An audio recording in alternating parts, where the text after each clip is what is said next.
Live from the top of a small mountain, it's Bankroll or Bust with your host, Monk. Hello and welcome to another episode of Bankroll or Bust, the first and only MMA betting game show right here on the brand new Way Past That YouTube channel, guys. That's right. We are kind of still on MMA Engine for a couple weeks, but this is the new channel, Way Past That. Check out me and Lou. We have tons of content. This show, Happy Hour, is coming up next. Lou is doing Props and Consider. I think like 3 other shows. We're basically going to have daily content, it sounds like. So be sure to sub on the channel like this. I'll probably say it extra, even though I know everybody hates that, but we got to get those numbers up this first week. Let's get right into it, guys. You know the deal. First MMA betting game show, and we've got 3 fantastic contestants here. We familiar faces all around. They've all been on it. In fact, Couch is basically a co-host at this point. Returning champion Couch Warrior. He's back for, I believe, a 4th appearance at Couch Warrior Pod on Twitter or X, whatever you prefer. Couch, thanks again for being here. Tell the people where they can find you, and if you're looking forward to this card. Yes, sir. Yeah. So Couch Warrior Pod on Twitter. Big thanks to Monk for having me on as always. Thanks to the other guys here. Stay away from my strap, but thanks for doing the show with us. And yeah, I'm pretty hyped for this card. I think it's a fun card. Not a lot of name value, but a lot of fun matchups. So I'm looking forward. Absolutely. We even got it's like they did it just for me and for this show. We're all week we're sitting with 11 fights. Like, you can't divide 11 by 3. Then they added that 12th one just for Bankroll or Bust. So we do appreciate that. At Easy Picks _ on Twitter. Easy, thanks for hopping on again. Glad to have you back. Tell the people where they can find you. And you looking forward to this card? Yeah, I'm kind of looking forward to it from a DraftKings standpoint. Yes.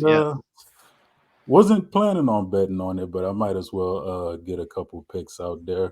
Right now, not really doing content, but you can always find me on Twitter at easy picks _. There you go. Yeah, and I know Lou's probably going to be twisting your arm here coming up. Soccer shows, all that coming up. Yeah, so I know Easy's going to be. This will not be his first or last time on Way Past That. So thank you. And last but definitely not least, Finesse, thank you for coming back on. Glad to have you. We are at Finesse the Books, at Finesse the Books on Twitter. How's it going this week? Where can the people find you?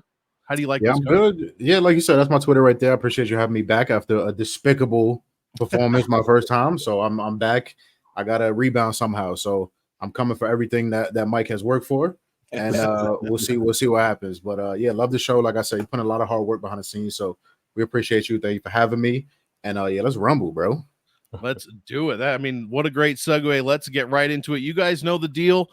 If not, pause it right now, read the shit, and now we're back on it. So we already did the draft order. It's in order on your screen, and Mike, returning champion, gets to go first. What do you got here? Start us off. Yeah, so you actually mentioned, you said you were glad that they added a 12th fight, and so am I, because it makes my first pick a little bit easier. I'm going to do Evan Elder ITD for my method. We'll do 500 on that one, and I think Bovada has plus 100 is what I'm seeing. Plus 100. Mm-hmm. And you said 500 on that one. If I could type. All right, Elder ITD, like you said, brand new fight they just added. I mean, it's pretty obvious, but give us a little bit of why you like that line, and I'm sure it has a lot to do with Darius Flowers. Yeah, I mean, I honestly really like Darius. I'm a fan. But I think he's on, the lower side of the rankings in the UFC, in the division. I think that his cardio is pretty poor, and I think he's literally said it out loud that he does not want to fight at elevation, and that he took the fight anyways. And besides that, you can see it on a tape. You don't need someone to tell you that. Like, you can see it. The guy just doesn't have much cardio. He fights with super explosiveness, and I think at elevation, it's bound to happen in round 2 or round 3, maybe even in the first round. I think Evan Elder is a tough out. Even if Darius had good cardio, I would still feel kind of comfortable with that bet. I think that Elder can finish him. I think he's better pretty much everywhere. So that's the pick. Love it. Yeah. It could be interesting, like Easy was saying, for DraftKings. Elder is the most expensive guy on the card, And if he's not going to get it done in the first round, that could make things super interesting. So we've got Elder ITD at plus 100 and half the roll on it for Couch. Easy. What do you got for your first pick? 11 fights left. I think I'm going to go with the main event here. I'll take Rose at minus 220 on Bovada. I just feel like this is a matchup where she could just cruise to a decision. I don't think Tracy has the cardio to go 5, but lately Rose hasn't really been Thug Rose, so I'll bet on her to just keep the fight standing, piece her up, because Tracy's striking is just nowhere near Rose's striking.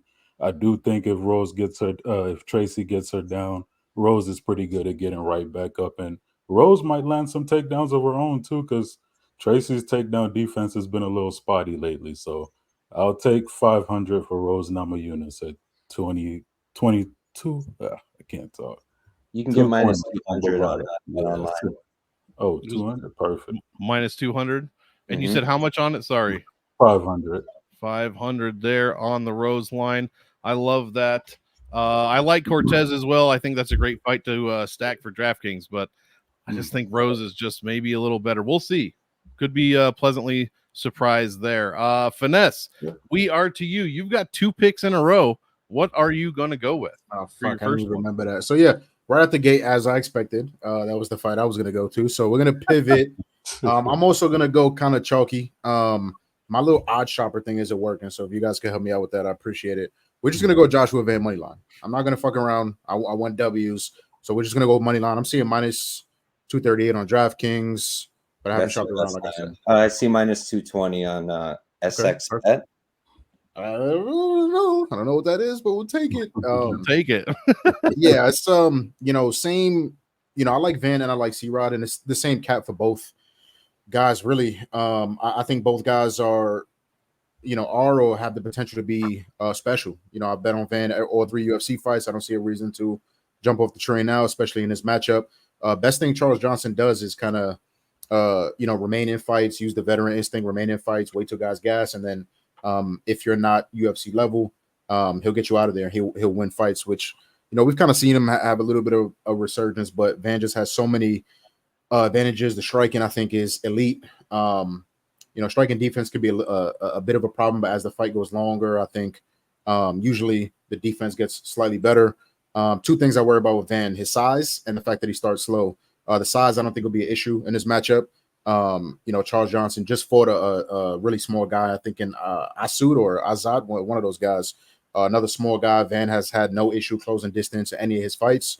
That's his style, pressure style. And starting slow, I mean, if there's somebody that starts slow in Van, it's Charles Johnson. That's what he's known for, starting slow too. So I think just mainly just pressure and volume, I think will win Van the first round and then kind of cruise from there.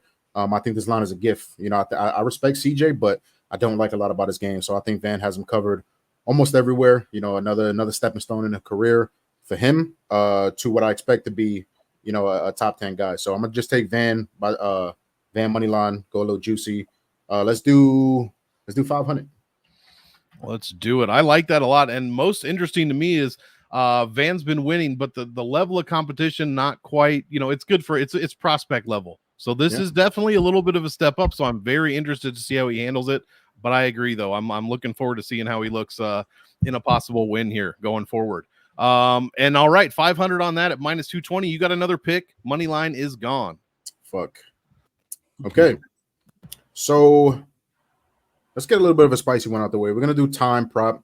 I'm gonna do Dober Silva over 1.5. I think the best line on that is like minus 120. Yeah, I know a lot of people gonna hate that. A lot of people listening, they're gonna click off, Monk. So I apologize in advance. Oh, you're good. I love that.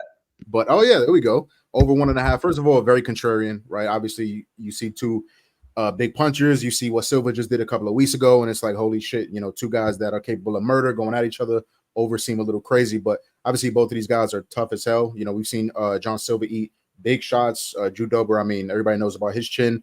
He's been getting hurt, every now and then, but I mean, they're fist fighting in the cage. It's going to happen. I don't worry about Dober's durability long term.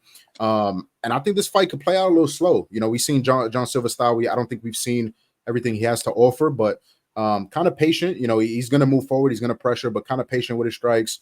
And really wants to back you into a corner. And same thing with Drew. Drew's going to it's a very interesting clash of styles, excuse me. But yeah, I like over. We could see some wrestling. You know, we've seen Silva shoot takedowns.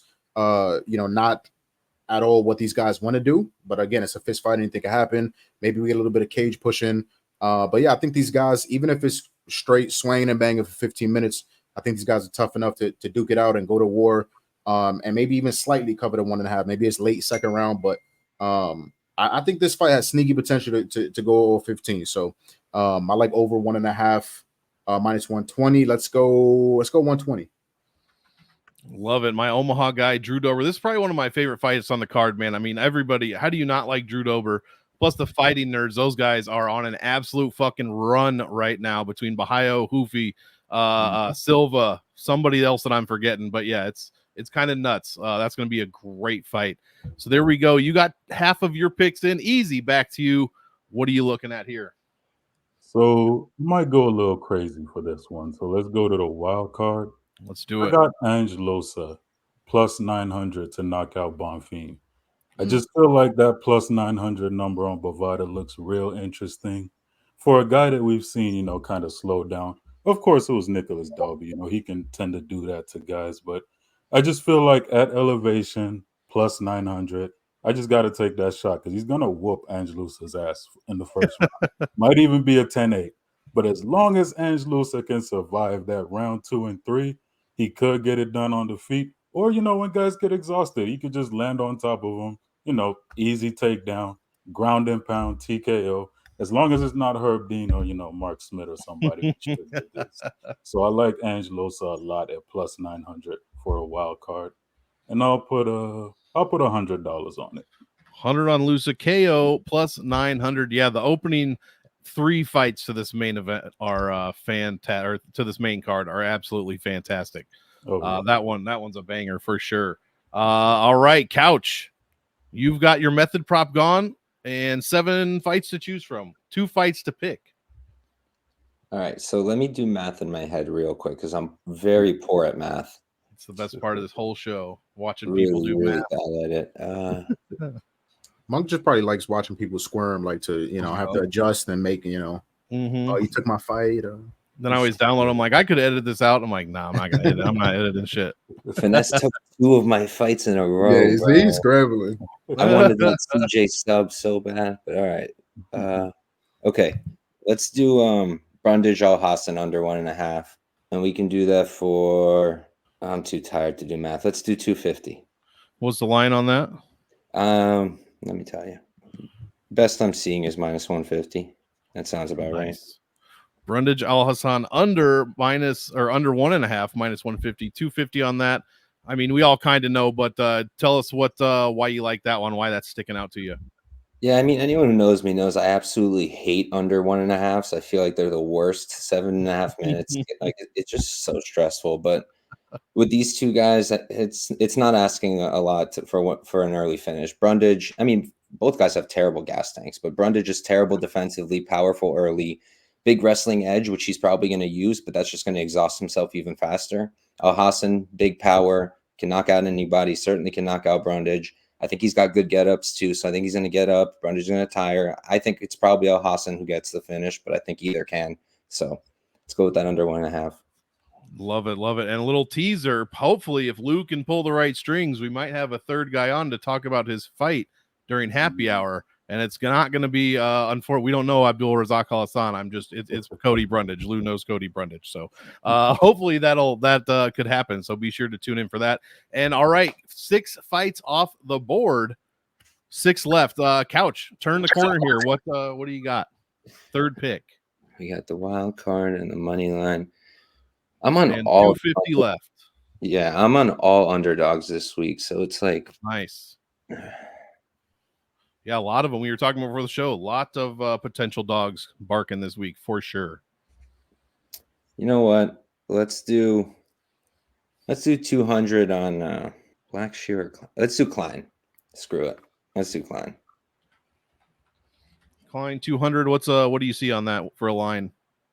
I'm looking at plus 110. Yep. Yeah, that has completely flipped. So for you DraftKings guys out there, check out that action over there. What do you like about the newcomer Fatima Klein here against Double J? Yeah, so I mean, I think the opener was the best. Fatima opened like plus 200, which was just beautiful, but Yeah. that's long gone. It's tough. I've been back and forth all week. I think I'm just gonna go ahead and bet it in real life too. The way I see it, Fatima's pretty special. She's a really good grappler. Her striking has improved leaps and bounds, and it's getting better faster and faster. My original read was that Jasmine is a better striker, so I figured if Klein can't get her down, how is she going to win? But then a lot of people kind of, like in my circle, we spoke about it, and like everyone's saying her striking's better, So I went back, I looked at it, and I think it's close. But Fatima's a younger one by a long shot. I think she's the one who's got more of an it factor to her. She's got the jujitsu. I'm a little worried about the size, but you know what? A lot of people were worried about the size with my boy Felipe Lima, and he pulled up, got Yeah, the he job did. done. So I think I'm going to stick with Klein, and we're going to do that for 250. There we go. Leaves you with 50, and the last pick coming back around in a few. Yeah, that Lima fight. Wow, was that the third? Is that the third round finish? Right. Third round He sub, came yeah. out and absolutely just put it on him. What a fight. I love when prospects come out and man, they got to work through some shit. Second, third round, they come out and get it done. That is just nothing better than that. All right, easy. You got 400 left. 5 fights to choose from. You got a time prop and a method prop. So this spot, I'll go with C-Rod, and I'll take him to win by KO at plus 250. Yeah, I was hoping nobody took him, but That's exactly what I was going to do right now. Yep, I was hoping, man. But I just like C-Rod in this spot. I think he can knock out GCJ. I think he could actually do it early too.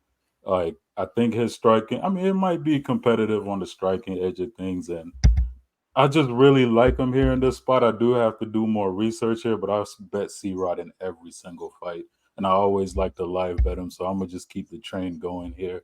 I like C-Rod via KO by plus 250 on Bovada. And how much 400 you want to put on that? 150. I'm going to do 150. 150 there leaves you with 250. I love that pick. Yeah, C-Rod, I was just talking about prospects. I mean, this guy, one of the better prospects, pretty much pound for pound, in my opinion, currently in the UFC. All right, Finesse. 2 picks left. You're going to be the first one finished, and you got 4 fights to choose from. Method prop, wild card. Yeah, these guys left me a whole pile of shit. See, the problem is that Frem and Petroski props are not on FanDuel. That's where I usually like to get my combo props. I think we're going to head to Fremd and Petroski. I think we are going to head there anyways. Let's go. We're going to go a little spicy. Okay. Let me find the price. Method. Okay. We're going to go Fremd round 2 sub plus 1,400. It's going to be the wild card. Or method, doesn't matter.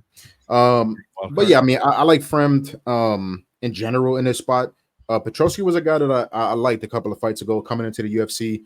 I thought he had a lot of upside, a lot of potential. We've kind of seen that fade. You know, the GM3 fight is just not a good look in my opinion, especially when GM3 is beating your ass on the feet in round 3. That's just a giant red flag. I've seen him huffing and puffing after 2.5 minutes. I think it was the Malkoun fight. It was literally like 3 minutes into the fight, and he's breathing hard as hell.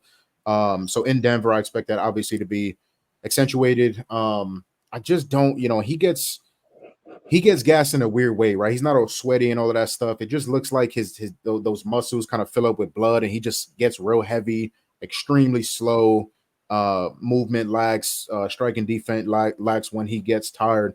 So, first round I think is going to be interesting. Obviously, he's still swinging hammers. Even if I'm swinging a hammer tired, it's still going to hurt. So I think Fremd can stay safe. We've seen him eat humongous shots already in his UFC career. So Fremd is not the best, but I think he's going to throw more combos. I like the cardio better. I like the movement. I think he never thought I'd say this, but I think he will have the speed advantage in this spot. I favor the jabs, the straight punches, the teep kicks to help gas him out. And I think Petroski's going to, as he gets tired, kind of go more to his bread and butter. We've seen that sooner in the Petroski fight. As soon as round 2 started, he shot, I think, twice before that weird kind of hip attack happened. But I think he'll get a little bit desperate, want to implement the wrestling game plan. And, Fremd is not amazing on the ground, in my opinion. He's not any elite, BJJ practitioner, but I think he can wrap up a neck sloppy shot, tired shot in the second round. So plus 1,400, not the best price, but still a nice little juicy long shot. So I think the price is maybe a little wide. I think he can wrap something up and get it done that way. How much you want on that for out of 380? Let's go 100. Excellent. Yeah. Petroski is such an enigma, man. Like all you heard about at first was his cardio, but then he's getting third round finishes. So that doesn't balance. Then the last couple fights, just man, I want to root for him just because of his beard, but Jesus, he's making it pretty difficult. All right. You got finish off your picks. You've got a couple interesting ones to choose from, and you got a method prop. You got a method prop here and 280 to spend on it. All right, so we got Santos, Agapova, Santos, Blackshaw. Oh gosh, okay. So I think we're gonna go Damon Blackshaw fight. Those props are not on FanDuel, so let's check. DK. Okay. I know I was worried about the Elder Flowers props, but you guys took care of that immediately. I appreciate that.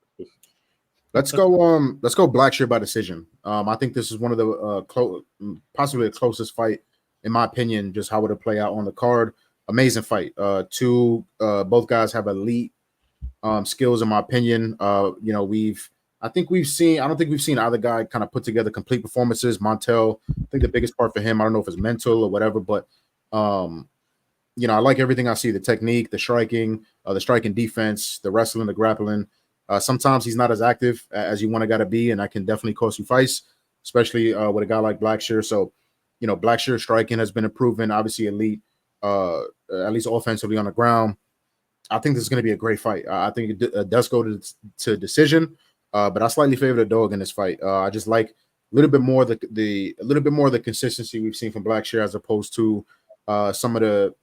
I've seen Jackson go 2-3 minutes with doing absolutely nothing. So I think in a super close fight, a fight that I expect to go to decision, I'll take the slight dog and go some more plus money. It was plus 250 on DraftKings, and I guess we'll go to rest. How much is left? 280. Holy shit! So I severely misproportioned my props, but hopefully that one hits. So yeah, we'll go Damon by decision. Yeah, that's a great fight on the prelims for sure. You never know what Damon's going to show up because that when he pulled that twister out, that whole fight was fantastic. Then he had a couple short notices. I just want to see this guy in a full camp for sure. Mm-hmm. All right, easy last pick. You've got Santos Agapova or the ever elusive Ponzinibbio Salikov. Time prop. I was gonna go with Santos Agapova, but then when I really thought about it, I'll take the two dinosaurs fighting each other for a time prop, and I'll go the fight doesn't go to distance at minus 150 on Bovada, I believe. It's just look, one guy is 37, the other guy's 41. They both got power. It's in altitude. They're both gonna swing to kill each other, so I might as well just bet on these dinosaurs to turn one of each other into dust. So yeah, I'll take. Personally, I think Ponzinibbio wins, but I'll just take this fight doesn't go to decision at minus 150. Yeah, man. I guess Salikov's still rocking that black and white picture on Tapology. That's respect. Depression era. Ponzinibbio Salikov fight doesn't go minus 150, and he's got 250 on that. That leaves Couch with Santos Agapova. How do you feel about this? You got a wild card, so anything goes at least. You got that. You can tell I'm kind of sick in the head because there was a chance I was going to play this even if it wasn't the last one. So I love it. It works. It works. All right. And you got $50, so I'm expecting like plus 3,500. And now you're putting pressure on me. No, I'm just kidding. This is not Lambo plays. How is it not Agapova by Darce or something? It's definitely Agapova. Plus 5,000. I mean, it depends on what exactly they're testing for these days, right? Yeah, I was gonna say if she brings her, she's wild. That's a wild child right there. If she brings that crack pipe, crack pipe, then it's over. Anything is possible with that. I'm gonna do Agapova ITD. Oh, Agapova ITD on Bet Online plus 750. Mm-hmm. Nice. There you go. Super quick. What made you pick that one other than the fact that you basically had to? I mean, if you put aside the narrative, and obviously narrative carries weight and all, but we're not talking about a minus 400. We're talking about a plus 315 and a plus 750 prop. Put narrative aside, she's a much better striker than Santos, in my opinion, and I think that's by a margin. Her output is significantly better. She hits harder. If I'm not mistaken, she's had more pro fights. Santos is kind of slow, super hittable, super green, in my opinion, and she slows down, and her output sucks. She throws like nothing on the feet. So I think the money line doesn't make no sense. I think the props don't make any sense. I think Agapova is very live here. I think ITD is super live. I think Santos gasses really hard too. I know everyone's hard on Agapova's cardio, but really the worst time it was Shauna Dobson, and anyone can see why she gassed out. She landed how many strikes in that round where she hurt her? Like 100. So yeah, $50 on Agapova ITD. Let's do it. There we go. We did it, guys. All 12 bets made from our 3 contestants. Super quick recap. We'll get you out of here. Couch has Klein plus 110, Brundage, Alhassan under 1.5 minus 150, Elder ITD at plus 100, and Agapova ITD plus 750. Easy's got Namajunas minus 200. Ponzi Salikov fight doesn't go at minus 150. Rodriguez KO at plus 250, and Losa KO at plus 900. Finesse Van at minus 220. Dober Silva over 1.5 minus 120. Blackshaw decision, and Fremd round 2 sub. So definitely some big plus monies in there. A couple chalky bets, but that's going to happen for sure, especially when we're looking for dubs. But man, overall, I think there's some great picks there. So once again, guys, thanks for watching. And you 3, thank you so much for coming on. We'll see if Couch Warrior is going to be and still after this weekend. But yeah, thanks a lot, guys. And as usual, actually first sub to the way past that on YouTube. And as usual, we want all of you to enjoy the fight. So enjoy. We will see you in the next one. I love this. You only come here if you like that stuff.